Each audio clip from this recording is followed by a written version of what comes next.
안녕하세요, 여러분. 제가 이 녹음을 어떻게 올릴지는 사실은 잘 모르겠어요.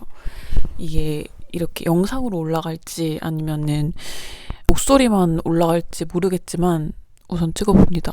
뒤에가 너무 더럽다. 이렇게라도 해놓고 다 찍어보도록 할게요.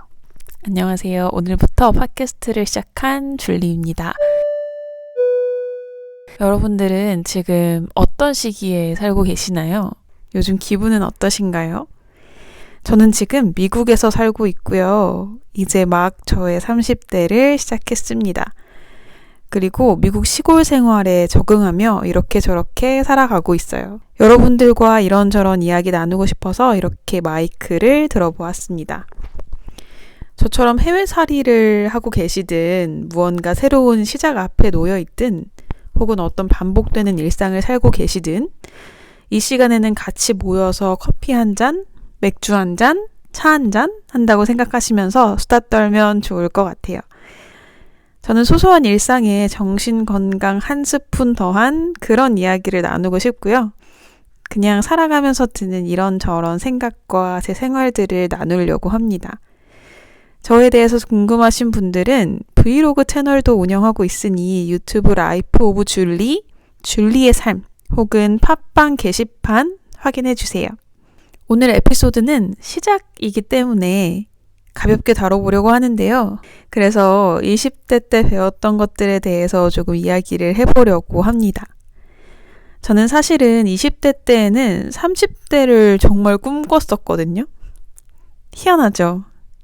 왠지 그 나이가 되면 사람이 안정감이 있고 조금 나한테 맞는 것들을 잘 알고 강단 있게 살고 있을 거라는 그런 막연한 기대감?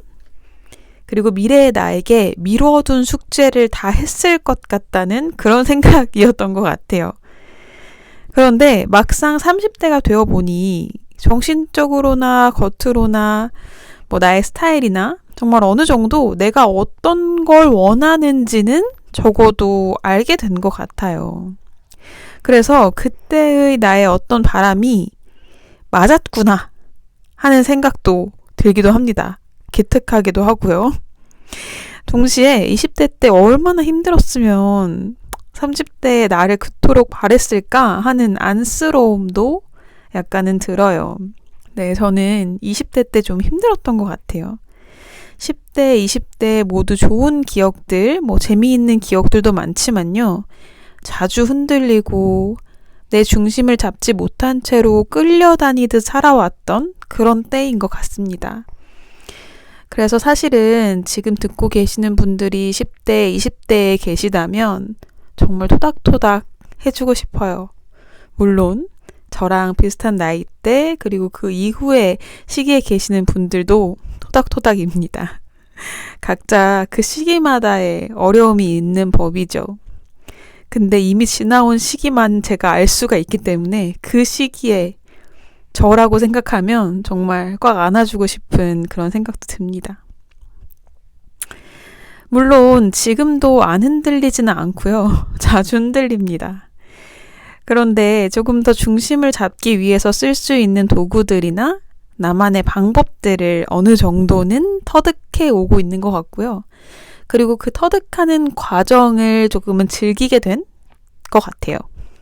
저는 20대 때 크게 4가지 배웠다 이렇게 말할 수 있을 것 같은데요. 오늘은 그 첫 번째에 대해서 좀 이야기를 해볼게요. 첫 번째는 나만의 동굴이 필요하다라는 거를 배웠어요. 여러분들은 자신만의 동굴이 있으신가요? 노션 플랫폼을 제가 한 4년, 5년 전부터 쓰기 시작했던 것 같은데요. 그 플랫폼에 들어가면 화살표 모양으로 된 토굴이라는 기능이 있어요.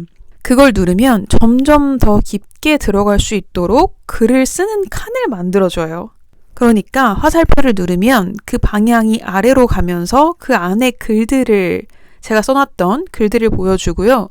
다시 누르면 그 방향이 오른쪽을 가리키면서 써뒀던 글들을 숨깁니다. 그러니까 누르면 더 깊은 생각들을 쏟아낼 수 있는 공간을 만들어주는 거죠. 숨어있는 공간에. 이런 토굴 같은 깊게 들어갈 수 있는 동굴이 필요해요. 누구나. 가제가 노래하는 곳이라는 책이 있는데요. 이 책에는 카야라는 습지에 사는 소녀가 등장합니다. 정말 이 책에 대해서는 할 말이 정말 많지만 오늘 에피소드랑 관련된 것만 좀 짚고 넘어갑시다. 카야는 외부 사람들이 자기를 찾지 않았으면 좋겠다고 생각할 때 책 읽기 오두막이라는 곳을 가요.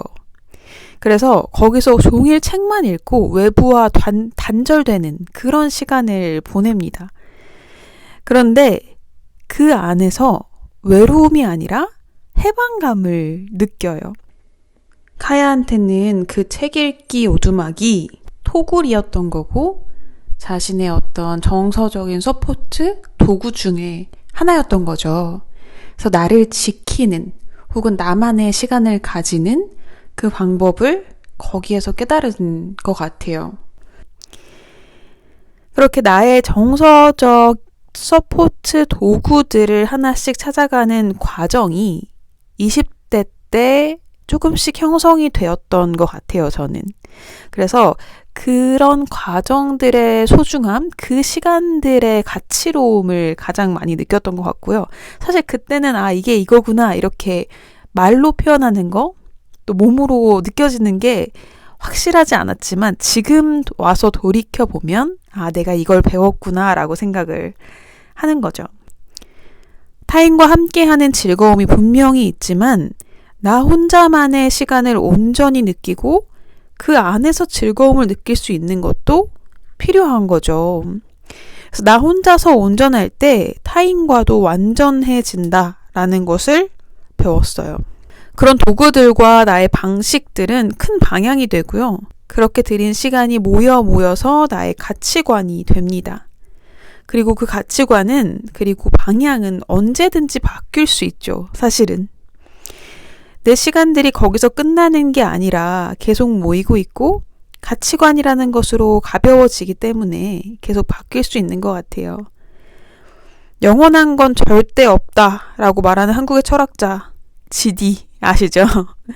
그 말처럼 절대 변하지 않는 것이 없다는 사실만이 변하지 않는다라는 말 들어보셨나요? 저는 이 말 듣는 순간부터 맞다라는 생각을 했었거든요.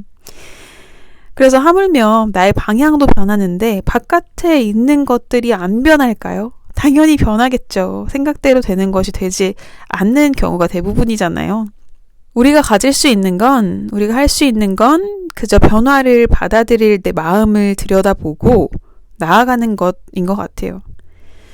가치관은 좋고 싫음을 분별하는 게 아니라 삶의 방향인 거고 그거는 동굴에 있었던 그 시간들이 만들어준다 라는 생각을 했습니다. 저한테는 그런 도구들이 이제 호흡, 요가 이런 것들이 시작하면서 많이 중심을 잡게 됐고요. 또 명상이라든지 혼자만의 시간, 혼자 산책을 간다든지 카페를 간다든지 여행을 간다든지 했던 것들 그리고 이제 저널 쓰면서 글로 나의 생각들을 좀 정리하고 다시 보고 하는 시간들 이런 것들이 도움이 많이 됐습니다. 그래서 여러분들의 동굴은 무엇이었는지 정말 궁금하고요.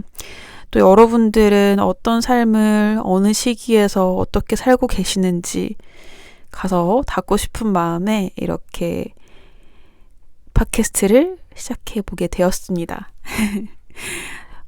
저희는 앞으로 수요일마다 만나게 될 거니까요. 그때마다 저랑 같이 수다 떤다고 생각하시면서 우리 자주 만나요.